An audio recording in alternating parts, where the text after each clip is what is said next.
Dios nos ha hecho libres con la sangre de su Hijo Jesucristo. Reiterar un poco más, aunque ya la hermana lo anunció ahora hace un momento. El próximo sábado es el primer sábado de agosto, perdón, de septiembre, primer sábado de septiembre.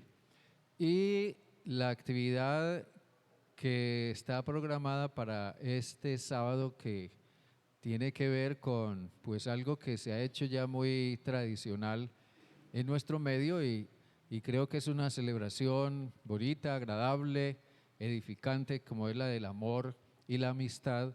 Entonces, la reunión de damas se va a hacer conjuntamente con la de caballeros.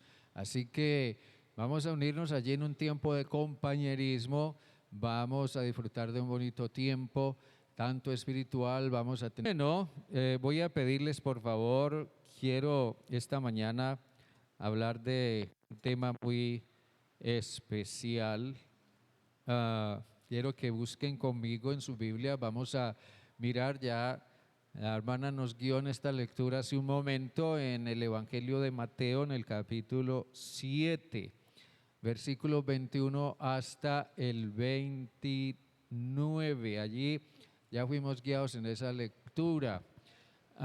Este texto forma parte de lo que se conoce como el Sermón del Monte. Tenemos una versión en el Evangelio de Mateo y otra más corta en el Evangelio de Lucas, aunque parece que fue dado en diferentes momentos y en diferentes lugares, pero se conoce como el Sermón del Monte. Yo les sugeriría, les recomendaría, les animaría a que quizá lo han hecho, lo estén haciendo, no sé, pero es bueno estudiar detenidamente el Sermón del Monte, porque podríamos llamarlo como el manual de lo que es la vida cristiana desde la perspectiva de la enseñanza de Jesús. El Sermón del Monte, vamos a tener presente eso. Entonces vamos a enfocarnos en este pasaje esta mañana. Déjenme orar, por favor. Dios bueno,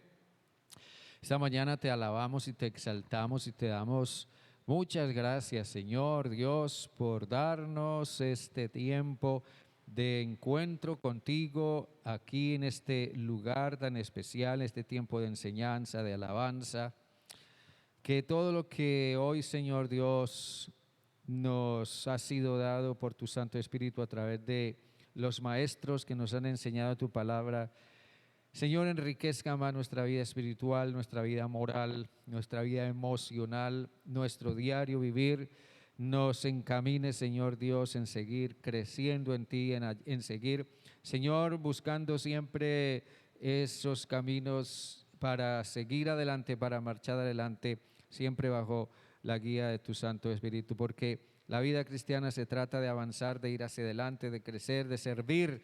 Se trata de dejar que tú nos uses, se trata de ser cada día mejor de lo que somos, se trata de muchas cosas, Señor, y que tu Santo Espíritu sea obrando en nosotros por medio de tu palabra, y nosotros tomemos esa palabra y la apliquemos, la vivamos de una manera sincera, de una manera seria, de una manera profunda. Ministra tu palabra en nuestras vidas esta mañana, y que esta tu palabra, Señor Dios, haga en nosotros lo que tú quieres y que no vuelva a ti vacía. Señor Dios, te lo ruego todo en el nombre de tu Hijo Jesucristo, nuestro amado Dios y Señor y Salvador. Amén y amén. Muy bien. En el mes de enero del año de 1999 sucedió uno de los terremotos más duros y yo pienso más letales que podría haber habido en la historia de Colombia, en la ciudad de Armenia, capital del Quindío. Después del terremoto, yo leía un informe acerca de por qué, o explicaban por qué había habido tanta destrucción, por qué tantas edificaciones habían caído. y me sorprendió ver que algunas personas con mucho conocimiento, con mucha autoridad, llegaron a la conclusión de que hubo al menos dos cosas que contribuyeron a que tantas edificaciones se derrumbaran. Muchas de esas edificaciones tal vez ya con algunos años de antigüedad, pero otras quizás un poco más contemporáneas, se encontraron con que habían sido edificadas con columnas y vigas que si bien eran de concreto, pero no tenían hierro, sino estaban fortalecidas con caña brava. Y la otra razón fue que en muchos de los sectores donde hubo mayor derrumbe, el suelo, la tierra era sumamente inestable y no daba mucha garantía de firmeza. Se concluyó que esas razones contribuyeron para que hubiera habido tanta destrucción. Así que eso nos muestra lo que es en algún momento las razones por las cuales algo que se ha edificado se puede venir abajo. Yo quiero citar esta mañana en el libro del Éxodo, el escritor nos habla de algo que Dios esperaba que Moisés hiciera. En el Antiguo Testamento era muy importante tanto el arca de la alianza como también el tabernáculo que generalmente los israelitas llevaban por el desierto y que representaba la morada de la presencia de Dios. Eso entre otras cosas. Pero había algo muy especial. Cuando Dios le ordenó a Moisés construir el arca de la alianza y el tabernáculo, Dios le dio instrucciones. Y lo más llamativo es que Dios le dio instrucciones exactas, instrucciones precisas, le dio medidas exactas, le dio medidas precisas con respecto a la construcción del arca y a la construcción del tabernáculo. Y Dios le dijo a Moisés, le enfatizó, le dijo, mira y hazlos conforme al modelo que te ha sido mostrado en el monte. Hazlos conforme al modelo. Pero Dios llamó la atención de Moisés y le dijo, mira, tienes que poner atención, tienes que prestar atención en cuanto a lo que te estoy diciendo que hagas y cómo debes hacerlo, debes seguir detenidamente las instrucciones. Dios esperaba que de verdad Moisés escuchara sus instrucciones con respecto al diseño de todo esto y que lo hiciera en conformidad. Piensa en esto, hermana o hermana. Dios diseñó todo lo que nosotros somos como personas. Dios nos diseñó como hombres, Dios nos diseñó como mujeres, porque dice el libro del Génesis que Dios creó al hombre varón y hembra, y eso es muy claro. Dios diseñó todo nuestro ser,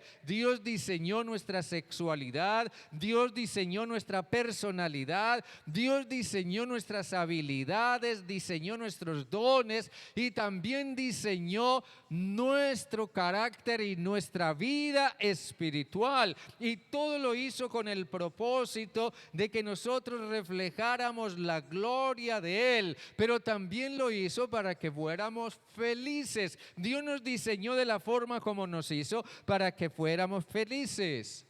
En el libro de Isaías, el profeta fue muy claro al hacernos ver esto cuando decía de una manera muy especial, en el libro del profeta Isaías, él decía, dice en el versículo 43, el versículo 7 dice, 43:7 dice, a todos los llamados de mi nombre, para gloria mía, los he creado, los formé y los hice. A todos los creados de mi nombre, los formé y los hice para gloria mía. Estábamos hablando del Sermón del Monte. El Sermón del Monte es el diseño de la vida que Dios siempre desea que vivamos.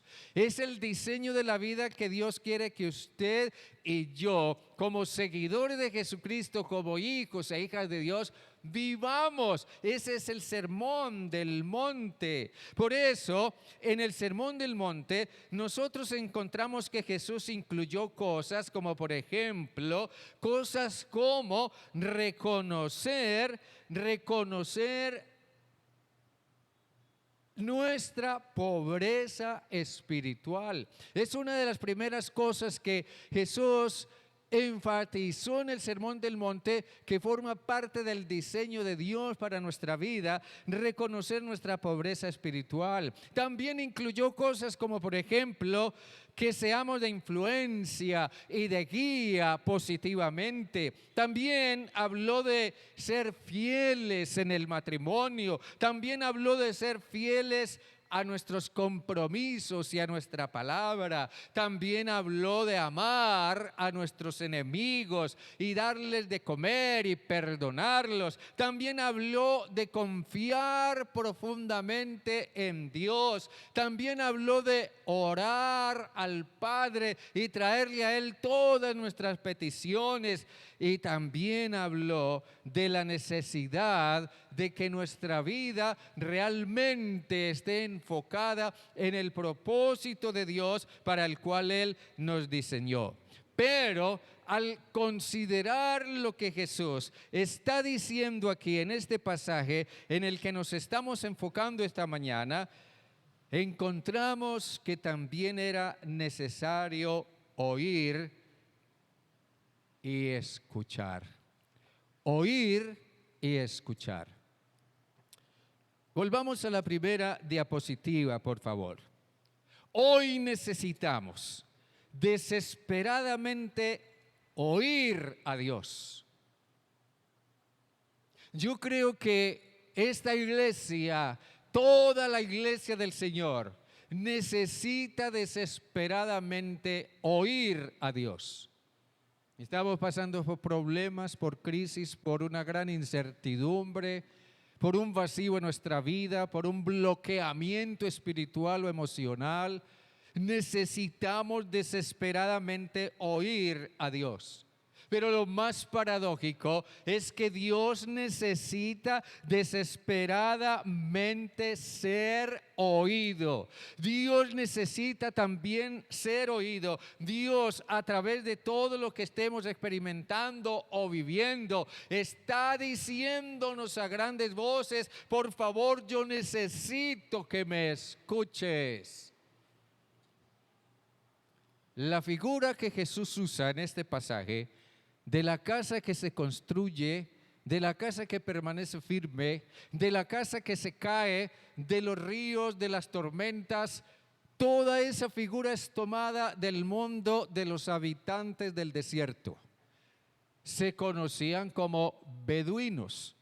Los beduinos eran personas que vivían como nómadas en el desierto, llevando sus rebaños por aquí y por allá. Y a veces algunos vivían también en algunas ciudades. Pero yo trato de imaginar un diálogo entre dos beduinos.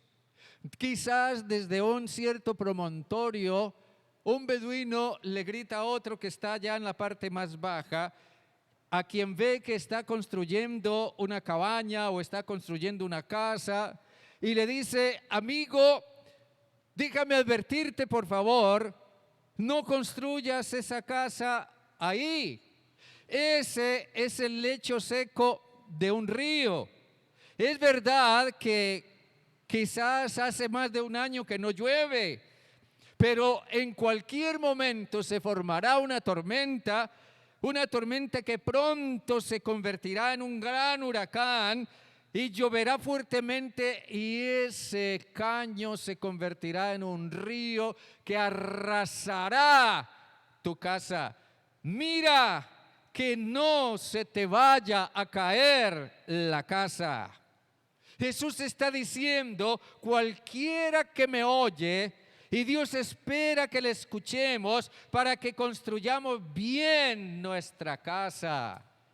Tómese por casa lo que constituye toda nuestra vida, nuestros valores, nuestros principios, nuestro carácter, nuestra personalidad, nuestra relación con Dios, nuestra familia, nuestro futuro. Nosotros estamos construyendo todo eso con las decisiones que estamos tomando día a día, momento a momento. Hermanos queridos, hoy yo quiero predicar a quienes aún no se deciden a construir una vida con sentido y propósito. Hoy quiero predicar a quienes todavía tienen una vida que está en alguna manera estancada o que se ha quedado bloqueada, o a una vida significativa y de desafío. Hoy quiero predicar a quienes luchan por continuar construyendo su vida encaminada a dar fruto, o a quienes se sienten estancados en su crecimiento espiritual. El apóstol Pablo escribió a personas así cuando dirigió su epístola a los romanos. En el capítulo 2, en el versículo 7, Pablo pensó en personas así como estas que estamos describiendo aquí. Él les decía a quienes aspiren a la vida eterna, a los que perseveran aún en hacer el bien, a los que buscan gloria, honra e inmortalidad. Pablo le dice: hoy les quiero predicar a quienes estén en una situación como esas. Pero para eso Jesús nos dice en este pasaje: es necesario oír para entender. Es necesario oír para entender. ¿Cuánto nos es necesario entender? ¿Y cuánto nos cuesta a veces entender? ¿Y cuánto queremos de verdad a veces entender? Con el fin de hacer lo que se nos dijo que hiciéramos y no hacer lo que no se nos dijo que hiciéramos, o lo que se nos dijo que no hiciéramos. Jesús predicó el Sermón del Monte con el propósito de que sus discípulos entendieran la naturaleza de la vida cristiana. Jesús nunca describió la vida cristiana como algo fácil, como algo que pudiéramos llevar de una manera folclórica o deportiva. Jesús no describió la vida cristiana como algo que pudiéramos llevar cómodamente. Es más, Jesús dijo que la vida cristiana es como entrar a través de una puerta estrecha y andar a través de un camino angosto y difícil. Esa es la vida cristiana. Jesús nunca dijo que la vida cristiana fuera fácil, pero sí dijo que la vida cristiana nos llevaría a un gran logro y a una gran recompensa si nosotros la seguimos y la vivimos de una manera sincera y disciplinada. En realidad, la vida cristiana, si usted lo mira bien, la vida cristiana corresponde a una dimensión sumamente alta. Ay, si nosotros fuéramos quizás un poco más conscientes de la alta dimensión de la vida cristiana, nos sentiríamos inmensamente privilegiados. Al menos en teoría, permítanme decirlo de esta manera, al menos en teoría, porque para muchos creyentes en las iglesias, la vida cristiana parece ser solo una teoría. En teoría, la vida cristiana no se parece a ningún otro estilo de vida conocido. Y yo creo que usted estará de acuerdo conmigo en esto. Si usted ha pensado seriamente en lo que es la vida cristiana en sí, la vida cristiana no se parece a ningún otro estilo de vida conocido. Es completamente diferente. Jesús quiso hacerle ver a la gente a la que le predicó el Sermón del Monte precisamente esa característica. En el versículo 6 de Mateo, en el versículo 6, perdón, en el capítulo 6, en el versículo 8, Jesús dejó asentada una cláusula muy breve cuando dijo: no os hagáis pues semejantes a ellos.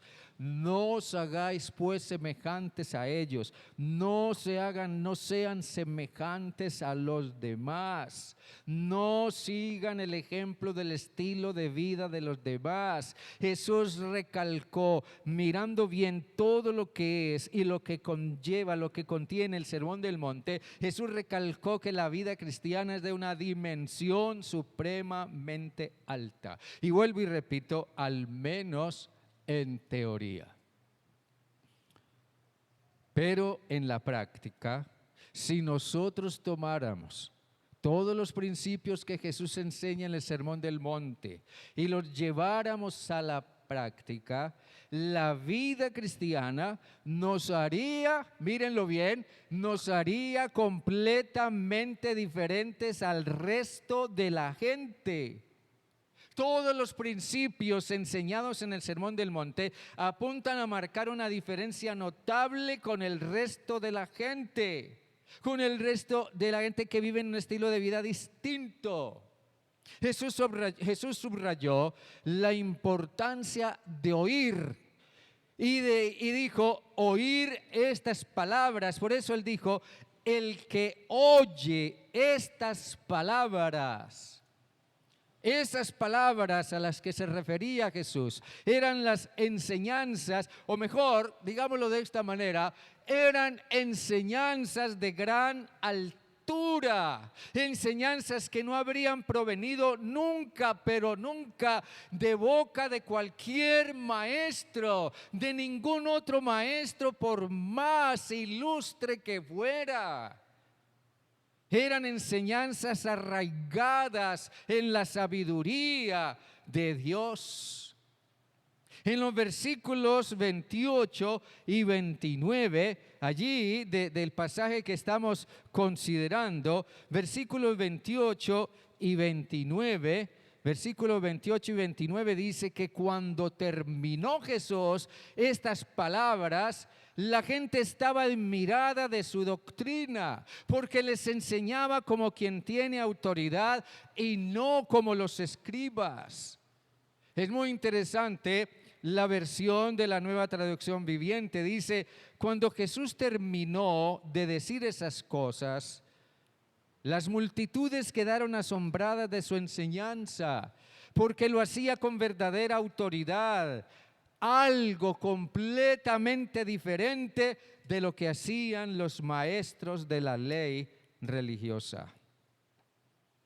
Así que, como tales, las enseñanzas de Jesús eran tan firmes y confiables como una roca.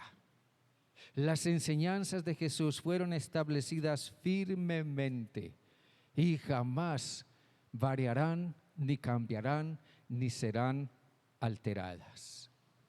Jesús demostró lo importante, lo confiable, lo firme, y yo pienso también lo necesaria que es la palabra de Dios.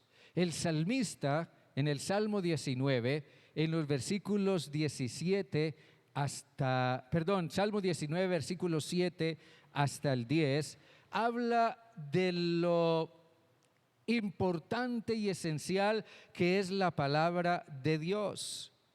Allí dice en el Salmo 19, versículo 7 dice: la ley de Jehová es, pasemos la diapositiva allí por favor, la ley de Jehová es perfecta. No, pero esa no es.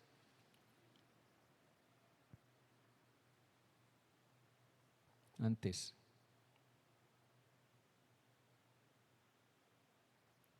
¿No hay otra? Ay, ve, antes no hay otra. Se me fue. Parece que me quedó faltando eso. Bueno. Dice, la ley de Jehová es perfecta, convierte el alma. El testimonio de Jehová es fiel, hace sabio al sencillo. Los mandamientos de Jehová son rectos, alegran el corazón. El precepto de Jehová es puro, alumbra los ojos. El temor de Jehová es limpio, permanece para siempre. Los juicios de Jehová son verdad, todos justos. Amén. Eso es la palabra de Dios. Jesús dice, cualquiera puede edificar su vida sobre esa enseñanza, sobre ese fundamento, de una manera firme y confiada. Pero oír era importante. Oír es más que percibir sonidos. Miren bien, en el sentido de la palabra que Jesús usa para oír, en realidad oír es más que percibir sonidos. Seguramente usted ha estado a veces entre un grupo de personas, de pronto un grupo de personas que están demasiado juntas, tal vez en un bus o quizás aquí cuando salimos allá que nos juntamos todos afuera y cada uno habla y dice y saluda y pregunta y este habla y este dice, pero nosotros escuchamos los sonidos, pero quizás no estemos prestando atención a todo lo que se está diciendo, ¿verdad? Estamos escuchando los sonidos, percibimos los sonidos de los que hablan, pero no estamos prestando atención. En el sentido de la palabra oír, en realidad esto significa prestar atención, pero también significa entender y significa llevar a la práctica. Miren bien, oír es prestar atención, entender y llevar a la práctica. Dentro del pensamiento oriental no se consideraba que alguien realmente hubiera oído si no llevaba lo que escuchó a la práctica. Cuando alguien lleva a la práctica lo que oye, entonces nosotros podemos decir, de veras escuchó. Si le damos un consejo a alguien, le damos a alguien un buen consejo y vemos que lo puso en práctica, entonces respiramos tranquilos y decimos, caramba, gracias a Dios que me escuchó. Pero si no llevó el consejo a la práctica, nos sentimos defraudados y decimos, caramba, no me quiso escuchar, no quiso oír. La primera evidencia de que hemos oído es que comenzamos a dar pasos de obediencia, comenzamos a aplicar lo que escuchamos. Jesús dice que el constructor de la casa en esta parábola dio los pasos, siguió las instrucciones necesarias y adecuadas para construir su casa. Puso los cimientos, buscó un cimiento sólido de roca, puso las columnas adecuadas, puso las vigas adecuadas, puso cada cosa en su lugar, reforzó todo debidamente y construyó su casa. Es necesario oír para entender lo que hay que hacer y cómo hacerlo. Y esto nos lleva al siguiente aspecto. Es necesario entonces oír para construir bien, porque no solo se trata de construir, se puede construir mal, pero también se puede construir bien. Nosotros en Cristo estamos edificando, estamos construyendo una vida,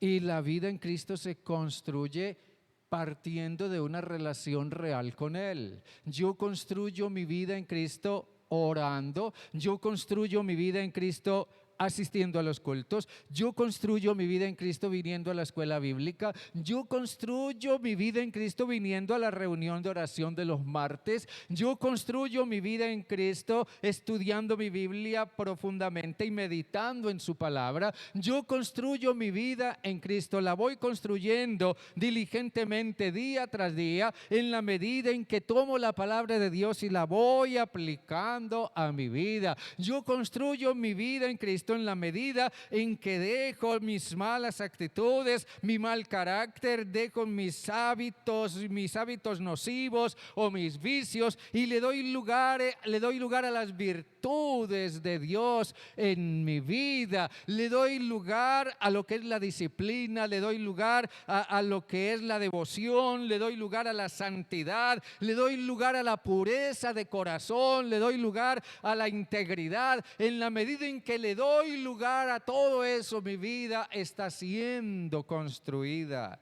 Y yo les digo sinceramente, mis hermanos y hermanas, nada cambiará en su vida ni en la vida de nadie a menos que tomemos la palabra de Dios y la pongamos en práctica. Es importante considerar la relación que hay entre poner en práctica y edificar y la relación que hay entre no poner en práctica e igualmente edificar. Aquí se nos dice que los dos constructores oyeron la enseñanza, escucharon las instrucciones, ambos edificaron, pero solo uno siguió las instrucciones, el otro no siguió las instrucciones, pero igualmente edificó. Hay una diferencia muy grande entre la actitud del uno con respecto a la del otro. El uno fue diligente, el uno actuó con toda honradez, el uno actuó con toda integridad al construir su casa. Pero el otro fue negligente, el otro fue un tanto descuidado y dejado y dijo, bueno, esta casa al fin de cuentas puedo levantarla también poniendo este palito aquí y este otro palito acá y este otro lo pongo aquí, lo amarro con esta cuerdita y otra cuerdita aquí y le pongo esto y eso se va a sostener bien ahí y al fin de cuentas no va a pasar nada. Pero se le olvidó lo que el otro beduino le dijo, amigo, así no haya llovido por mucho tiempo, en cualquier momento va a venir un aguacero y eso se va a convertir en un río y tu casa va a ser arrastrada. Aquí poner en práctica es lo que se espera que se haría cuando se reciben instrucciones y eso lo haría cualquier persona inteligente a quien Jesús llama prudente.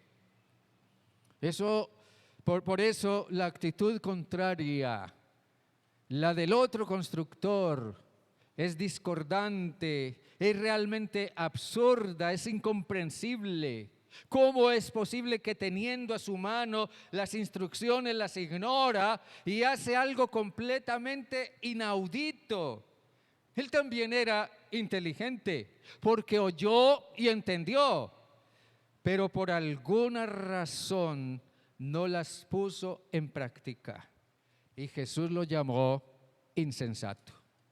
La palabra para insensato es una palabra que significa obstinado e insensible, que no acepta corrección, pero más se refiere a una persona necia. Y la persona necia es aquel que persiste en hacer lo que sabe que no va a funcionar. Obedecer es construir.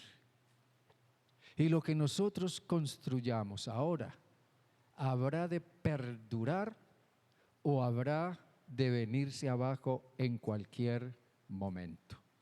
Jesús habló acerca de construir para permanencia perpetua. Jesús habló de construir pensando no solo en esta vida, sino en que lo que construyamos en esta vida determinará nuestro destino eterno. Lo que construyamos en esta vida permanecerá para la eternidad. Amén, hermanos.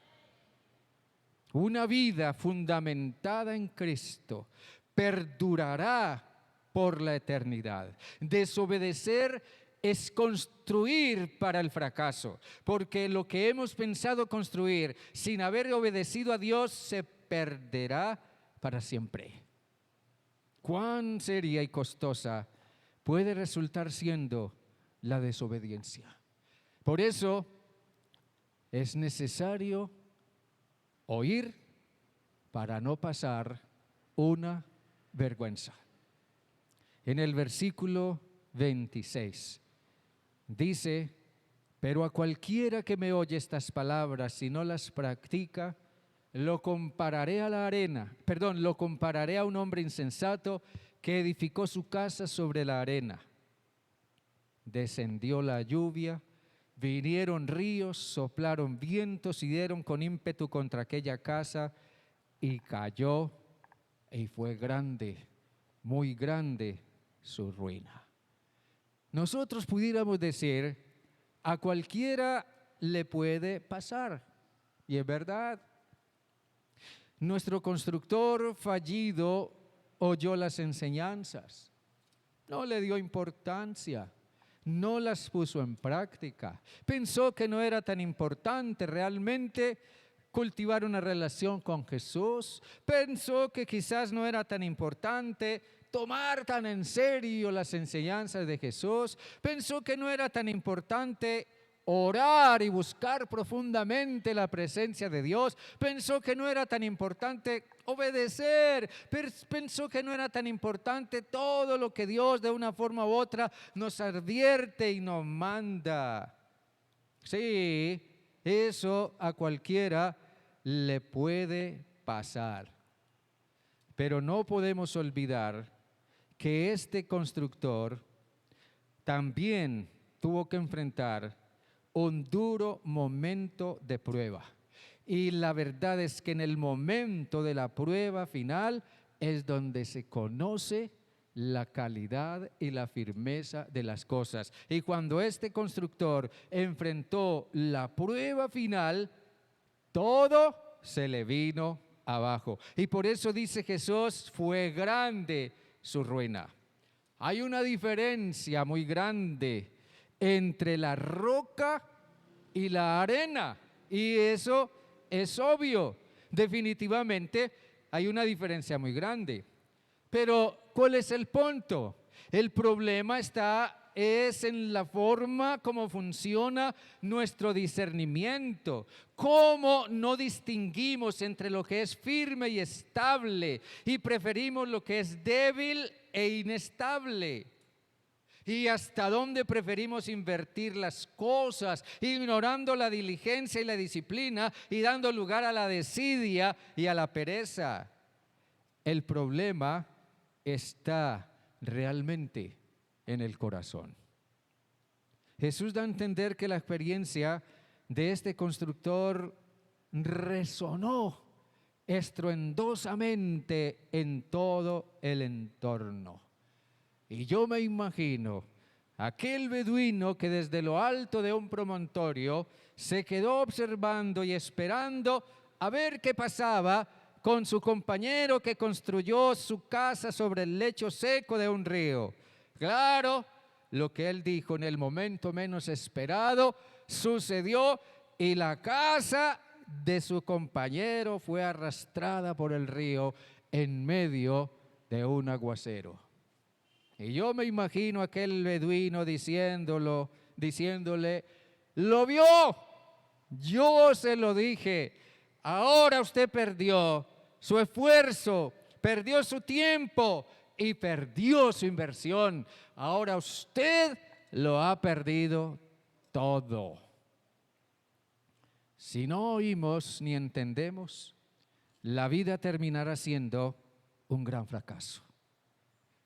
Quienes edifican su casa, su vida, su carácter, su familia, su futuro, su relación con Dios, si es que edifican una relación con Dios sobre la arena, llámese la arena del dinero, la arena de la fama, la arena del poder, la arena del materialismo, y yo diría también la arena de la indolencia, la arena de la insensatez, la arena de la pereza, la arena de la incredulidad. Pronto descubrirán que esa arena es movediza y grande, muy grande, en el momento muy menos esperado será la destrucción.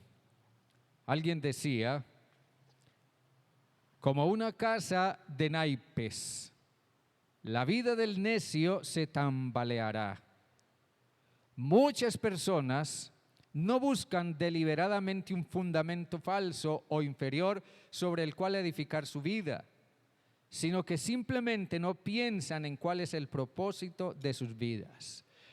Muchas personas enfrentan la amenaza de la destrucción no por terquedad, sino por falta de reflexión. Esta es una metáfora de la vida. Cada quien es libre de construir, formar o encaminar su vida como quiera, pero lo que revelará el acierto serán las consecuencias finales. Y Dios lo sabe de antemano. Por eso busca prevenirnos y encaminarnos a tomar una decisión sabia. Sí, Dios es como aquel beduino que en lo alto del promontorio nos dice: no construyas tu casa sobre ese lugar porque lo vas a perder todo.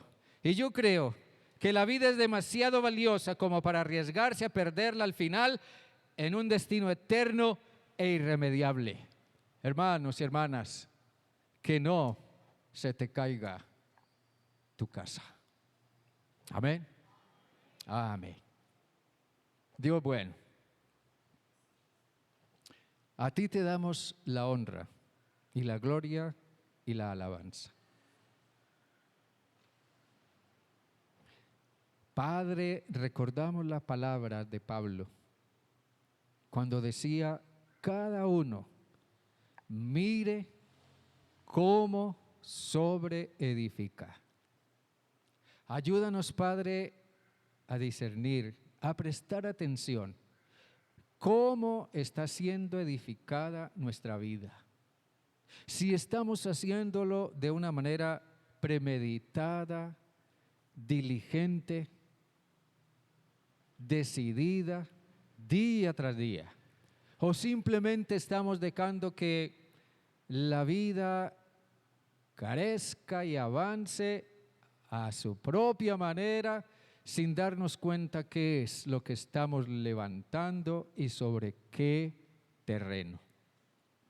Señor, no seamos como aquel constructor, no nos suceda como él, que edificó su casa sobre un fundamento falso, inestable, y que cuando vino la prueba final, todo se cayó y todo se vino abajo y todo lo perdió. Nosotros no perderemos solo algo aquí temporal o materialmente. Perderemos mucho porque perderemos eternamente. Y es hacia allá, hacia donde necesitamos mirar.